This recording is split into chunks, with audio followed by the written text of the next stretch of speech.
Então, Júnior, Douglas, eu estou contente, né, de estar aqui com vocês nessa live. Minha participação, né, o que eu tenho a dizer aqui, tanto para vocês como para o público, as coisas se repetem, né? Salomão já dizia, uma geração vai, outra vem, são coisas que acabam sendo repetitivas. E Nimrod, ele criou uma grande torre, né? Uma grande fortaleza. Ele criou uma grande torre. Eu acredito que todos estão na comunhão, todos estão entendendo o sentimento que nós estamos vivendo atualmente, né? Então criou uma grande torre, uma grande fortaleza, até o ponto de desafiar Deus. E os homens desafiaram Deus, desafiaram a existência de Deus, enganando o pobre, a viúva, o órfão, o necessitado, o trabalhador oprimido, brasileiro, a mulher sofrida, né? Então, desafiou o sentimento de Deus. Quando o homem de Deus, a mulher de Deus, a criança, precisou de uma ajuda e não teve, de um amparo e não teve. E essa torre de grande, Juno, essas colunas, esse templo, é uma Babel, se tornou uma Babel, é igual à Igreja Católica, né? Cresceu tanto em poder, em riqueza, né? Se espalhou no mundo inteiro com os avanços que teve as grandes navegações, e ela é o que é hoje, mas ela se dividiu, e não é diferente. Essa Babel que nós estamos vendo hoje, esses acontecimentos, essas divisões, é porque desafiaram Deus, se acharam representante de Deus e se colocaram no lugar de Deus e acharam que a conta não ia chegar. E a conta chegou, porque o povo está se levantando. Não é uma revolta odiosa, é um descontentamento do povo, porque muitos sofreram. Aí eu tenho aquele hino, né, Júnior? Aquele hino que está no Salmo 137, né? Aquele hino muito bonito, que o povo foi impedido de tocar nas orações, de cantar esse hino, e dizia: junto aos rios de Babilônia, nos assentamos e chorando, quando nos lembramos de Sião, né? Aí diz: porque nos levaram cativos e nos pediu uma canção, nos levaram para esse cativeiro e acharam que ia arrancar de nós a vida inteira autonomia, liberdade, sinceridade, aleluia, sentimento com o céu, aprendendo a gente. Mas eu sinto, Júnior, que esses movimentos do século XXI é a vontade de Deus. É a vontade de Deus na terra para mostrar para o homem e para a mulher que você tem a palavra de Deus dentro de você e tem capacidade de andar sem precisar da mão do outro, do homem que se acha tirano, controlador, dominador, opressor, oprime o povo, não dá direito de resposta, né? Não dá direito de resposta e faz com que aqueles que são afligidos coloquem a prova sobre si mesmo na hora de tomar decisão sobre a vida alheia. Então é isso, Júnior. Vão chamar o Rafael de Lúcifer, vão dizer que ele é o diabo, vão dizer que ele cuspiu no prato que comeu. Aleluia, mas é o entendimento que Deus traz para nós, Júnior, é que tanto ele como outras pessoas se levantem para dizer: a palavra de Deus está na minha mente, no meu coração. O sentimento está aqui, é minha fé. Doe quem doer, goste quem gostar. Eu vou ser o que Deus me tornou a ser. Dá glória aí! Falaram que você morreu. Falaram que gerou a morte de você. Mas isso é mentira! Viu? Só cria narrativa para desfavorecer o povo. E para dizer que você é responsável por tudo, enquanto eles destoam qualquer argumento, falácia, mentira, e diz que não tem culpa em nada, quando a palavra não cumpre, quando a profecia não chega, aí o casamento acaba, o filho vai embora, e fala: a culpa foi sua, você não foi responsável. E se exime de tudo. O que está fazendo em cima da tribuna? Desce! Tô cansado dessa heresia!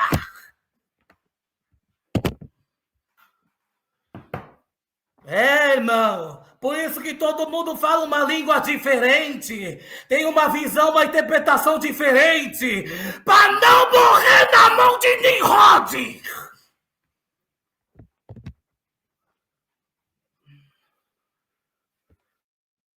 Glória a Deus. Aleluia.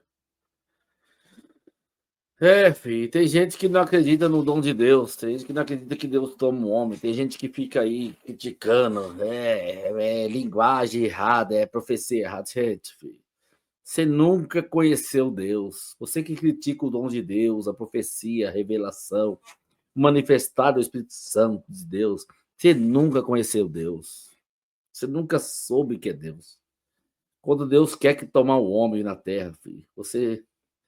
Não existe teólogos, estudiosos. Você pode ler 1000 livros. Você precisa ser um conhecedor de todas as letras.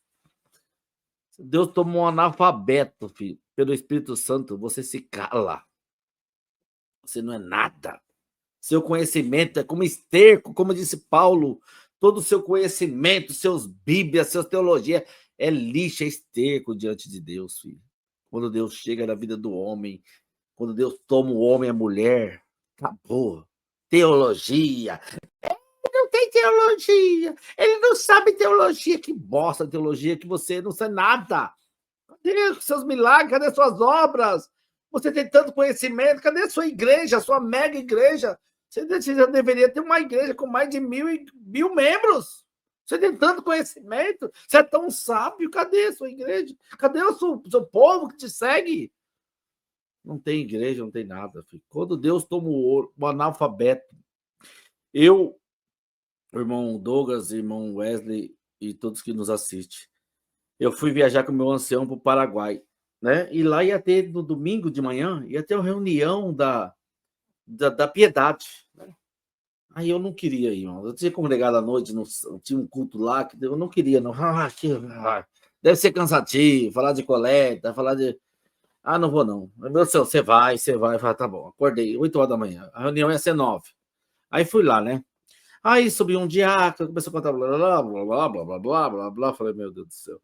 Aí subiu outro, blá, blá, blá, blá, blá, blá. Falei, ixi, eu ia dormir com aquele sono.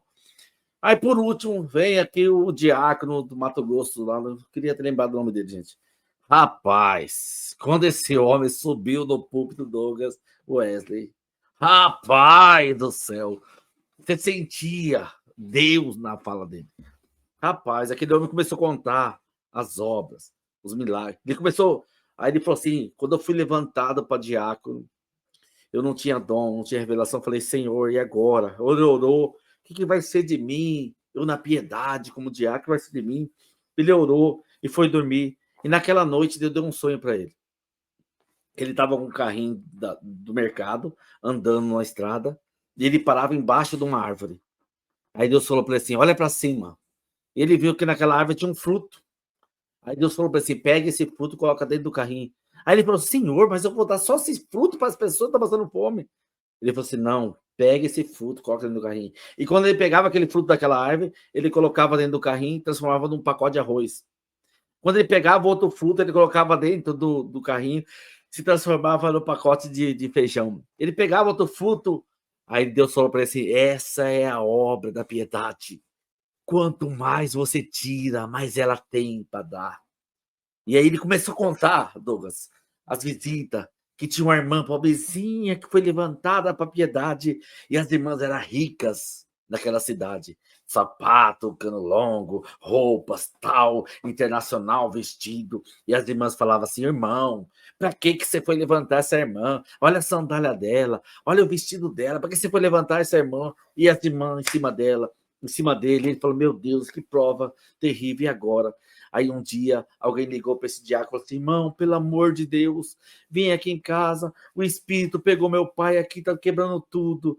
E aí ele ligou para as irmãs da piedade, aquelas chique, arrumadas, e elas falaram: vamos. Foi às 4.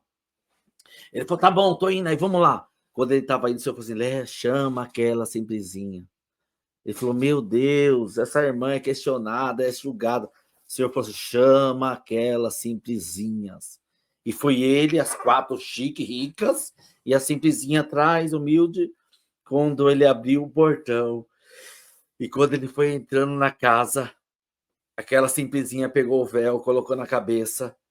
E aquela chique começou, quando viu aquele barulho, o demônio, era aquela simplesinha colocou o véu, chinelinho de dedo, tomou a frente. Irmão, me dá licença.